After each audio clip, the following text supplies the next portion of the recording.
Next property, enthalpy of atomization.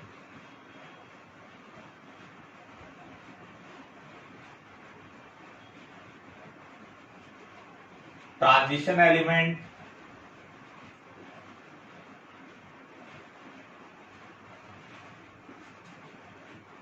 generally have high enthalpy of atomization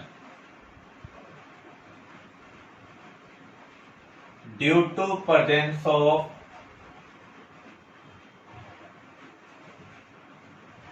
unpaired d electron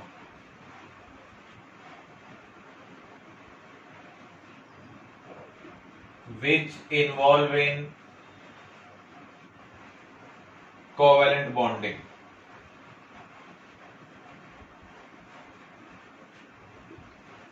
enthalpy of atomisation का meaning क्या है? 1 mole of solid को gaseous atom में convert करने के लिए जो एनर्जी रिक्वायर्ड होगी that is enthalpy of atomisation.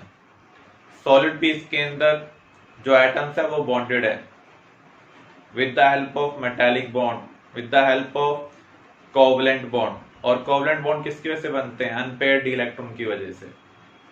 तो जितने ज्यादा अनपेयर्ड इलेक्ट्रॉन प्रेजेंट होंगे उतनी ज्यादा एंथैल्पी ऑफ एटमाइजेशन होगी. तो नॉर्मली जो डी ब्लॉक एलिमेंट्स हैं उनके पास अनपेयर्ड इलेक्ट्रॉन प्रेजेंट होते हैं, इसलिए इनके जो इंटर एटॉमिक बॉन्ड होंगे वो स्ट्रॉन्ग होंगे और एनर्जी रिक्वायरमेंट भी क्या होगी? ज्यादा होगी.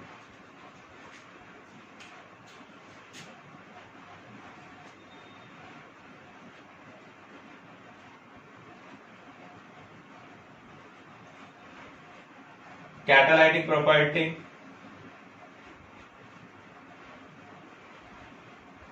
Transition elements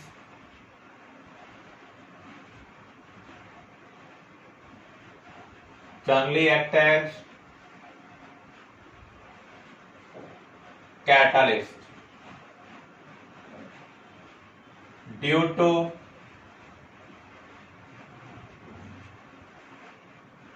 presence of vacant d orbital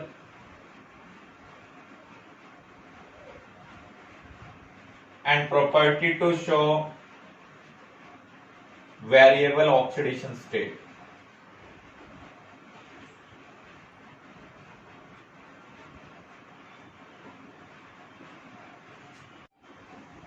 catalyst का काम क्या होता है?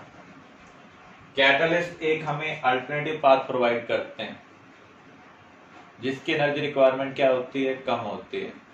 हमने सरफेस केमिस्ट्री में 2 टाइप के कैटलिस्ट फंक्शनिंग के रिगार्डिंग कवर किया था, होमोजीनियस एंड हेट्रोजीनियस. होमोजीनियस किसके बेस पर काम करते हैं? इंटरमीडिएट कॉम्प्लेक्स फॉर्मेशन के थ्रू. वहां पर एलिमेंट अपनी ऑक्सीडेशन स्टेट को चेंज करेगा. दूसरा हेट्रोजीनियस कैटलिस्ट एडजॉर्प्शन के थ्रू फंक्शन करते हैं. तो जिनके पास वैकेंट ऑर्बिटल होंगे वो इजिली एडजॉर्ब कर पाएंगे bye formation of coordinate bond. तो कुछ कैटलिस्ट के बारे में हमें पता होना चाहिए. जैसे हम प्लेटिनम को ओस्टवाल्ड प्रोसेस में यूज करते हैं और ओस्टवाल्ड प्रोसेस में हम क्या बनाते हैं? Nitric acid. ऐसे ही प्लेटिनम और वेनेडियम पेंटाऑक्साइड को हम कॉन्टैक्ट प्रोसेस में यूज करते हैं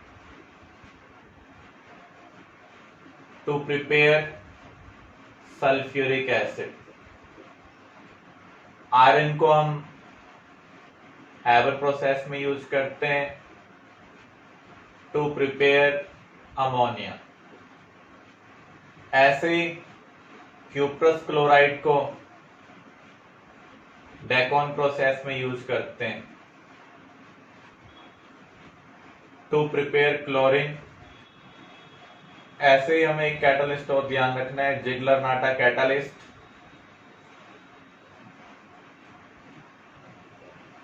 इसका हम यूज पॉलीमराइजेशन में करते हैं.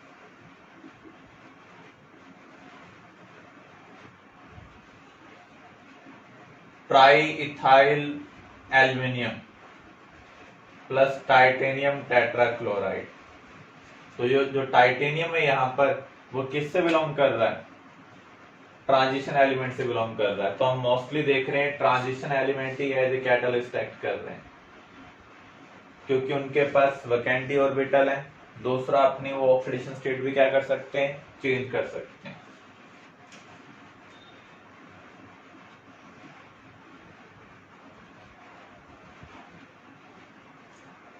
ट्रांजिशन एलिमेंट जनरली कलर्ड होते हैं।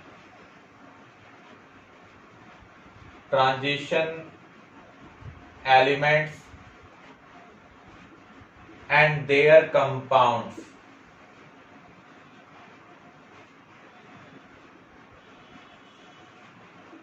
are generally colored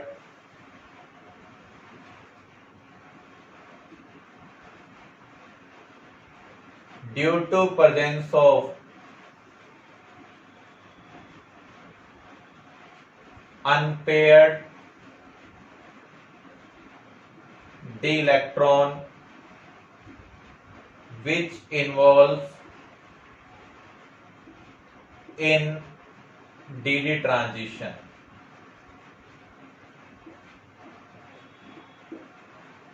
जब लाइट इंसिडेंट होती है अनपेयर्ड डी इलेक्ट्रॉन के ऊपर तो वो अपनी पोजीशन चेंज करता है। इस पोजीशन चेंज को हम क्या बोल रहे हैं? DD transition. इसको हम फर्दर अंडरस्टैंड करेंगे। आपसे पूछा जा सकता है कौन से आयंस कलर्ड है, कौन से कलरलेस है। Which of the following are coloured? Scandium, zinc, Mn2 positive. इनका कॉन्फ़िगरेशन आपको राइट करना है। इसका कॉन्फ़िगरेशन क्या है? आर्गन 18 3d0 4s0, कोई अनपेड इलेक्ट्रॉन नहीं है। जिंक आर्गन 18 3d10, यहां पर भी कोई अनपेड इलेक्ट्रॉन नहीं है। आप नॉर्मल कॉन्फ़िगरेशन लिखेंगे। +3 का मीनिंग क्या है? हमें 3 इलेक्ट्रॉन का रिमूवल करना है। इलेक्ट्रॉन का रिमूवल हमेशा आउटरमोस्ट शेल से किया जाता है। तो पहले हम S से इलेक्ट्रॉन रिमूव करेंगे, फिर D से रिमूव करेंगे। मैग्नीज का कॉन्फ़िगरेशन अगर हम देखें तो क्या है? Argon 18 3d5 4s0। तो यहां पर अनपेड इलेक्ट्रॉन प्रेजेंट है, जबकि इन दोनों केस में अनपेड इलेक्ट्रॉन प्रेजेंट नहीं है। तो ये कलरलेस होंगे और ये क्या होगा? कलर्ड। कलरलेस का मीनिंग व्हाइट भी है। क्लियर है?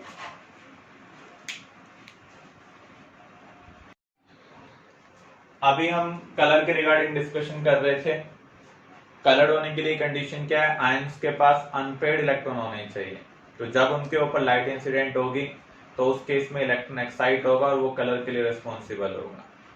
लेकिन कुछ मॉलिक्यूल हमने ऐसे भी फाइंड आउट किए हैं जहां पर अनपेड इलेक्ट्रॉन प्रेजेंट नहीं है, फिर भी वो क्या है?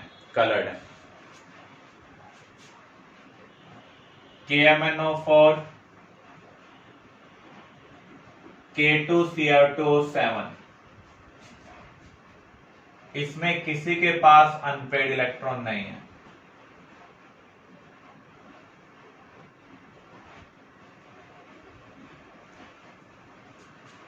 लेकिन ये कलर्ड है। इसका रीजन क्या है? Due to charge transfer spectrum.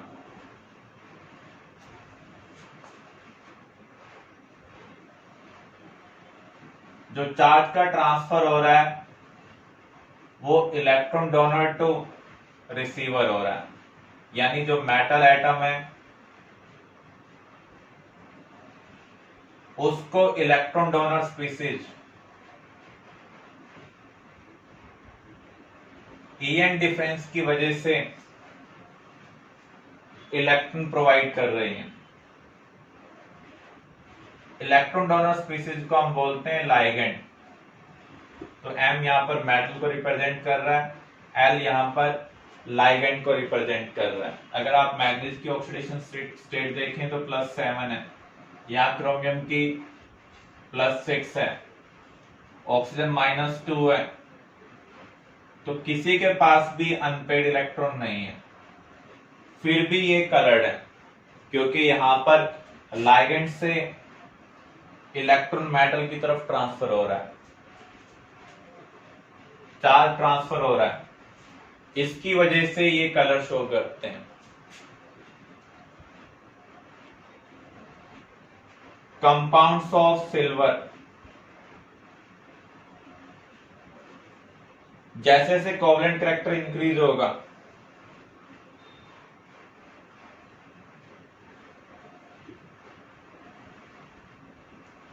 ये कलर्ड होते जाएंगे। आपने पढ़ा है सिल्वर क्लोराइड व्हाइट कलर का होता है, लेकिन silver bromide, silver iodide yellow है, ये डल येलो है और ये येलो कलर का। तो आप यहां पर देख रहे हैं अनायन का साइज इंक्रीज हो रहा है, तो जैसे से अनायन का साइज इंक्रीज होता है कोवलेंट कैरेक्टर क्या होगा, इंक्रीज होगा। तो कोवलेंट कैरेक्टर इंक्रीज होने की वजह से यहां पर कलर क्या हो रहा है, इंक्रीज हो रहा है। जो ट्रांजिशन एलिमेंट के सल्फाइड होते हैं वो ब्लैक होते हैं।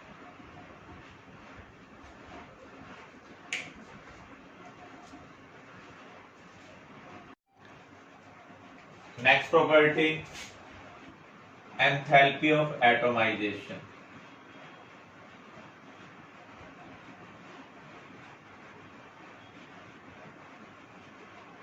Transition element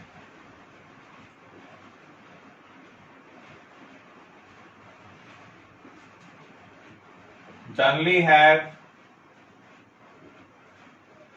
high enthalpy of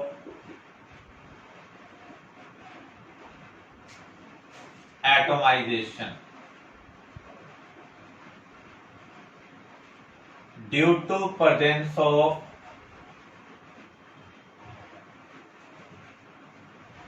unpaired d electron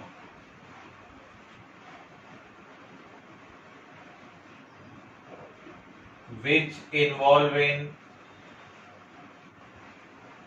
covalent bonding.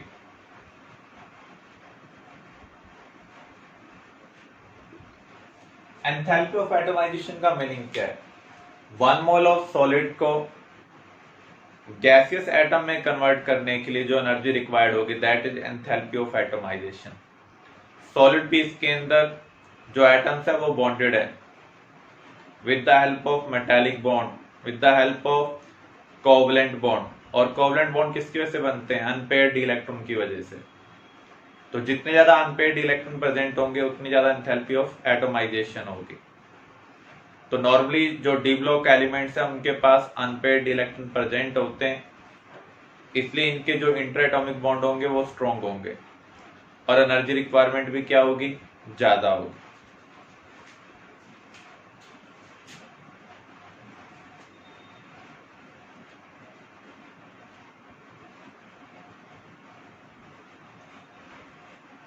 Catalytic property,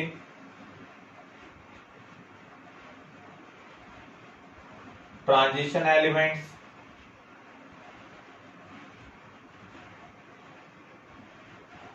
generally act as catalyst due to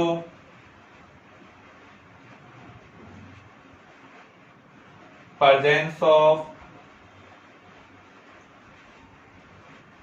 vacant d orbital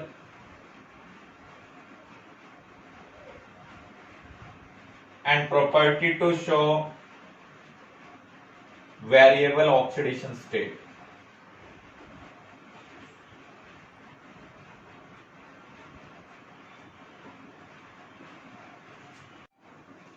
Next property,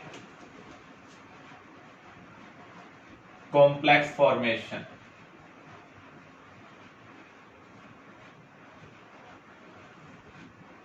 transition elements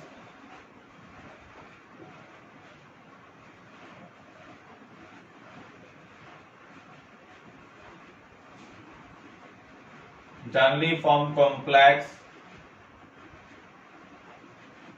due to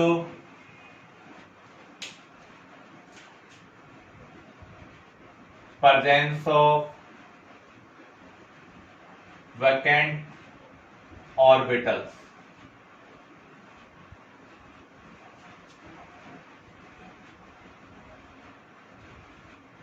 Due to high nuclear charge,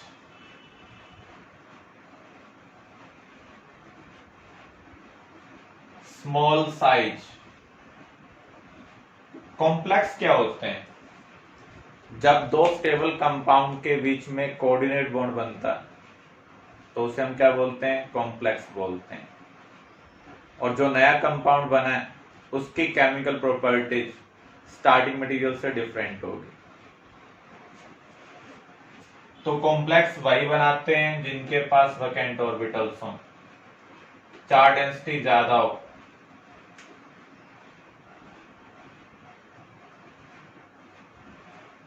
size क्या हो? Small हो। जितना small size होगा उतने strongly वो electron donor species को attract करेगा।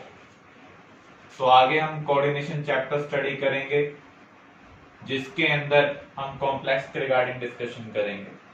तो हम ऑब्जर्व करेंगे वहां पर जो कॉम्प्लेक्स है वो कौन बना रहे हैं? ट्रांजिशन एलिमेंट बना रहे हैं। वो किस प्रॉपर्टी की वजह से बना रहे हैं? क्योंकि इनका साइज स्मॉल है जिसकी वजह से इनकी चार्ज डेंसिटी ज्यादा होगी, साथ में कोऑर्डिनेट बॉन्ड बनाने के लिए वैकेंट ऑर्बिटल चाहिए होते हैं, तो इनके पास वैकेंट ऑर्बिटल भी प्रेजेंट है।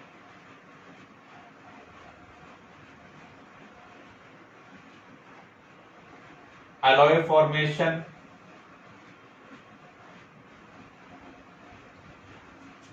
एलॉय क्या होते हैं? होमोजीनियस मिक्सचर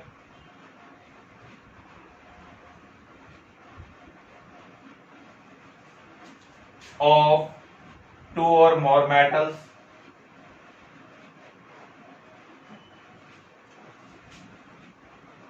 या फिर हम ये कह सकते हैं one metal and non metal.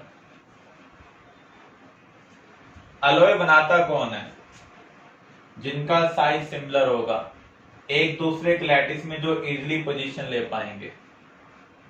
तो यहां पर हम क्या कह सकते हैं? जो ट्रांजिशन एलिमेंट हैं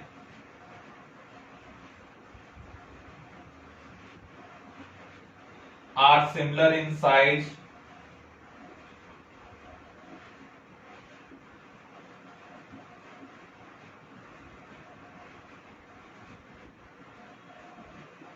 so can easily occupy lattice of each other।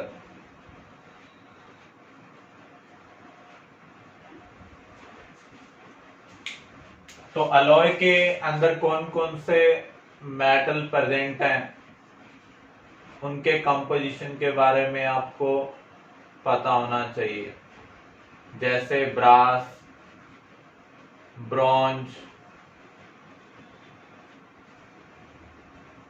Solder wire,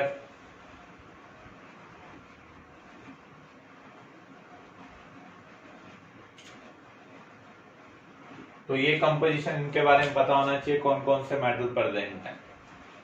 तो आप ये टेबल से याद कर सकते हैं। नेक्स्ट है इंटरस्टिशियल कंपाउंड्स।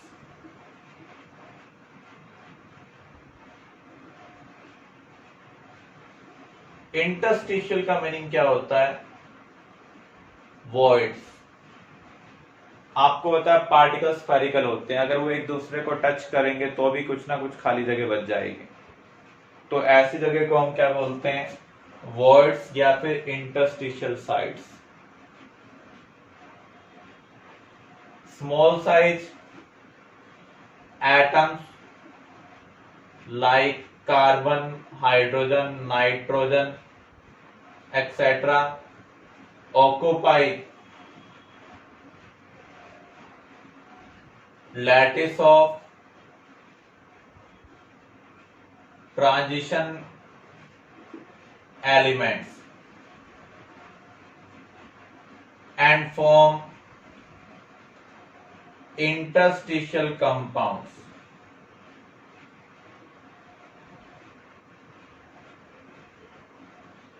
अगर आपको कभी फार्मूला फ्रैक्शनल टाइप का मिले, कुछ भी हो सकता है, तो वो किसको रिप्रेजेंट करता है? इंटरस्टिशियल कंपाउंड्स को। ऐसे कंपाउंड को हम नॉन स्टोइचियोमेट्रिक कंपाउंड भी बोलते हैं।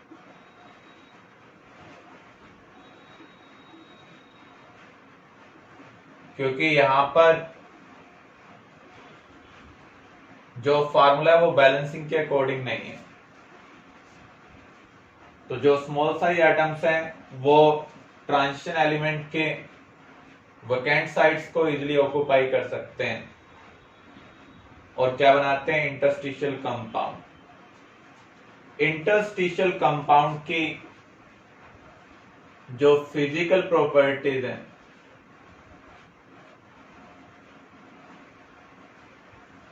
वो डिफरेंट होंगी, लेकिन जो केमिकल प्रॉपर्टीज हैं वो क्या होंगी? सेम होंगी। हार्डनेस को इंक्रीज करने के लिए हम इंटरस्टिशियल कंपाउंड बनाएंगे, क्योंकि जब आप स्मॉल साइज एटम लैटिस के अंदर फिट करेंगे खाली जगह पर, तो उस केस में अट्रैक्टिव फोर्स इंक्रीज हो जाएंगे, जिसकी वजह से हार्डनेस इंक्रीज होगी, मेल्टिंग पॉइंट इंक्रीज होगा। तो फिजिकल प्रॉपर्टीज को इंप्रूव करने के लिए हम क्या बनाते हैं? इंटरस्टिशियल कंपाउंड बनाते हैं। रिएक्टिविटी को कंपैरेटिवली डिक्रीज करने के लिए भी हम इंटरस्टिशियल कंपाउंड बनाते हैं, क्योंकि जब आप ये एटम्स फिट करेंगे तो उस केस में जो दूसरे एटम्स हैं, जिस एलिमेंट की हम बात कर रहे हैं, जिसका हम इंटरस्टिशियल कंपाउंड बना रहे हैं, उसके बॉन्डिंग में पार्टिसिपेट करने के चांसेस क्या हो रहे हैं? कम हो रहे हैं, क्योंकि उसका एक्सपोजर कम हो रहा है। तो रिएक्टिविटी को हम डिक्रीज कर सकते हैं। कोरोजन को कम करने के लिए भी हम इंटरस्टिशियल कंपाउंड बना सकते हैं।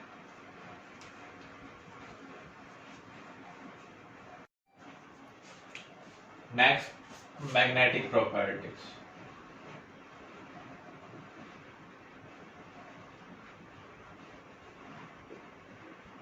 मैग्नेटिक बिहेवियर को अगर हम कंसीडर करें तो ट्रांजिशन एलिमेंट मोस्टली पैरामैग्नेटिक हैं। जिनके पास भी अनपेड इलेक्ट्रॉन होंगे वो पैरामैग्नेटिक बिहेवियर शो करते हैं, और जिनके पास कोई अनपेड इलेक्ट्रॉन नहीं होगा वो कौन सा बिहेवियर शो करेंगे? डायमैग्नेटिक। तो मैग्नेटिक प्रॉपर्टी दो टाइप की होती हैं, पैरामैग्नेटिक एंड डायमैग्नेटिक। जो मैग्नेट को अट्रैक्ट करते हैं उन्हें हम क्या कहेंगे? पैरामैग्नेटिक। किसकी वजह से अट्रैक्ट करते हैं? Due to presence of unpaired electron.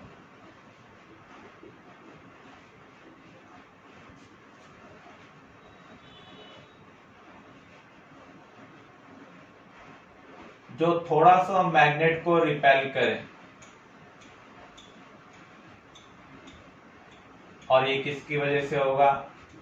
Due to absence of unpaired electron.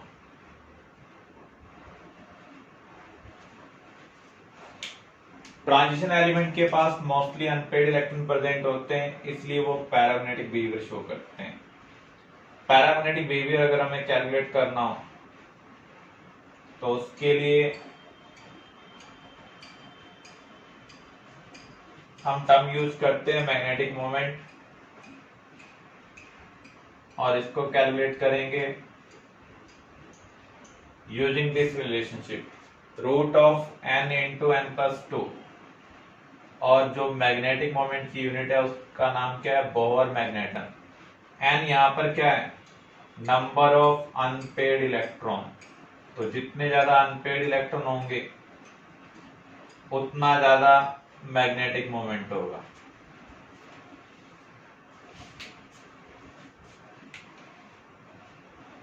इसके ऊपर एग्जाम में क्वेश्चन आ सकता है for a compound of vanadium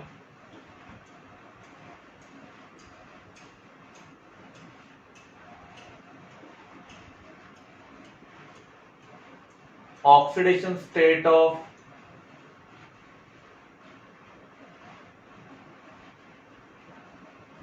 vanadium is X. If compound show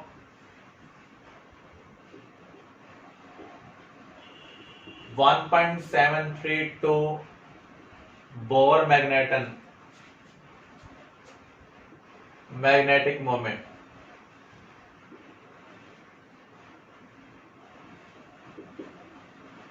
determine X.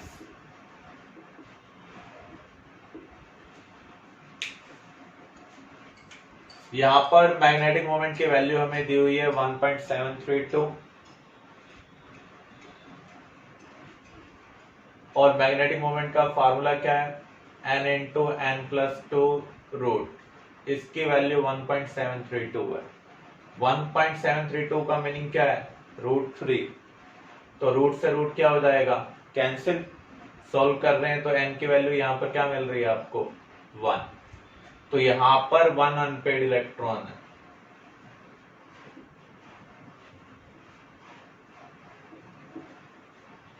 तो हमें वैनेडियम का ऑक्सीडेशन स्टेट फाइंड आउट करना है जिसके अंदर एक अनपेड इलेक्ट्रॉन हो।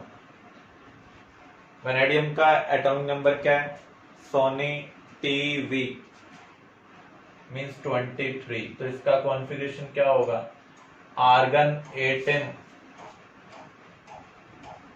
4s2 3d3। यहां पर कितने अनपेड इलेक्ट्रॉन है, 3 अनपेयर्ड इलेक्ट्रॉन प्रेजेंट है डी सब शेल के अंदर, क्योंकि डी के अंदर आप 1 1 फिल करेंगे, जबकि हमें कितने अनपेड इलेक्ट्रॉन चाहिए, एक। तो हमें यहाँ पर इलेक्ट्रॉन का रिमूवल करना होगा। इलेक्ट्रॉन का रिमूवल आउटरमोस्ट शेल से पहले होता है, तो पहले हम 2 इलेक्ट्रॉन 4s से रिमूव करेंगे, तो अभी भी 3 अनपेड इलेक्ट्रॉन है, तो हमें कितने और इलेक्ट्रॉन रिमूव करने पड़ेंगे, 2 इलेक्ट्रॉन और रिमूव करने पड़ेंगे। तो उस केस में 3d में एक इलेक्ट्रॉन रह जाएगा। यहां पर 1 अनपेयर्ड इलेक्ट्रॉन है, इसका मीनिंग x की वैल्यू आपको क्या मिल रही है, +4 मिल रही है। फिर से आप देख लें, आपको वैनेडियम का एक कंपाउंड दिया हुआ है जिसमें वैनेडियम की ऑक्सीडेशन स्टेट x है। ये जो कंपाउंड है वो इतने मैग्नेटिक मोमेंट शो कर रहा है। इस इंफॉर्मेशन का यूज करते हुए हमें ऑक्सीडेशन स्टेट निकालनी है। मैग्नेटिक मोमेंट हम कैसे निकालते हैं, √n into n plus two, n यहाँ पर नंबर ऑफ अनपेड इलेक्ट्रॉन है, इसकी वैल्यू किसके इक्वल है, 1.732 के, और ये √3 के इक्वल है। तो रूट से रूट क्या हो रहा है, कैंसिल हो रहा है। सोल्व कर रहे हैं तो n की वैल्यू आपको क्या मिल रही है, 1। तो यहाँ पर एक अनपेड इलेक्ट्रॉन होना चाहिए। अब आपने वैनेडियम का कॉन्फ़िगरेशन लिखा, एटम नंबर 23 है, आर्गन 18 3d3 4s2, तो यहाँ पर 3 अनपेड इलेक्ट्रॉन है, क्योंकि 4s में तो एक ही ऑर्बिटल होता है, तो ये पेयर्ड है। अब हमें यहाँ से इलेक्ट्रॉन का रिमूवल करना है ताकि एक अनपेड इलेक्ट्रॉन रह जाए। इलेक्ट्रॉन का रिमूवल हमेशा पहले आउटरमोस्ट से होता है, तो पहले हम 4s से इलेक्ट्रॉन रिमूव करेंगे। 4s से दोनों इलेक्ट्रॉन रिमूव कर देते हैं तो भी 3 अनपेड है, तो हमें 2 इलेक्ट्रॉन फर्दर रिमूव करने पड़ेंगे ताकि एक अनपेड इलेक्ट्रॉन बच जाए। तो यहाँ पर हमने 4 इलेक्ट्रॉन का रिमूवल किया है, इसलिए ऑक्सीडेशन स्टेट वैनेडियम की क्या है, +4 है। नेक्स्ट हम कवर कर रहे हैं oxide. Transition element variable oxidation state show करते हैं, इसलिए बोथ टाइप के ऑक्साइड बनाएंगे, जैसे +2 ऑक्सीडेशन स्टेट के साथ, +3 के साथ, +4, +5,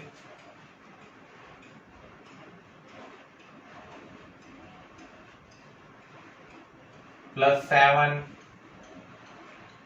बहुत सारे टाइप के ऑक्साइड बना सकते हैं, +6 के साथ भी, क्योंकि ये वेरिएबल ऑक्सीडेशन स्टेट शो करते हैं। जो लोअर ऑक्सीडेशन स्टेट वाले ऑक्साइड होंगे वो क्या होंगे, basic. Higher oxidation state oxide acidic. जो इंटरमीडिएट है वो कौन सा नेचर शो करेंगे, एम्फोटेरिक नेचर शो करेंगे। तो जो बेसिक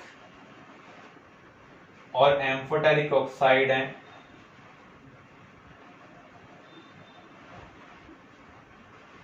जब आप उसे नॉन ऑक्सीडाइजिंग एसिड के साथ ट्रीट करते हैं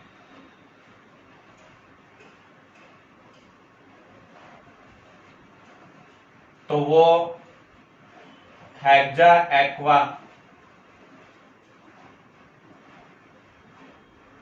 मेटल आयन बनाते हैं।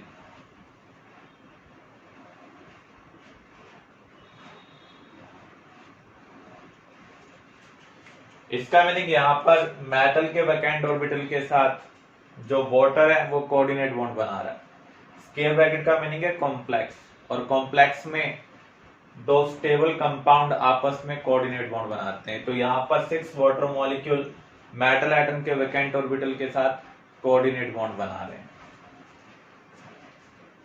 हैलाइड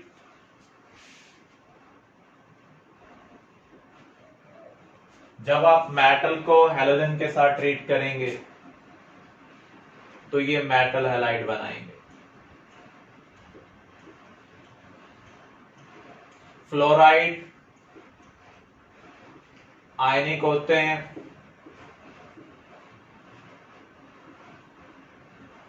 अदर क्या होंगे, कोवेलेंट होंगे।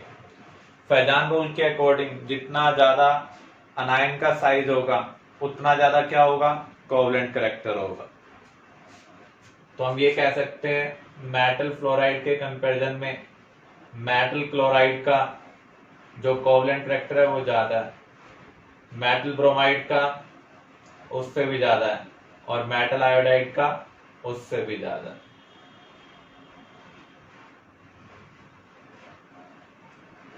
क्वाइनेज मेटल जिनका हम क्वाइन बनाने के लिए यूज करते थे, कॉपर, सिल्वर, गोल्ड, इनको हम पुराने टाइम में क्वाइन बनाने के लिए यूज करते थे, करेंसी के लिए यूज करते थे, इसलिए इन मेटल्स को क्या बोला जाता है, क्वाइनेज मेटल।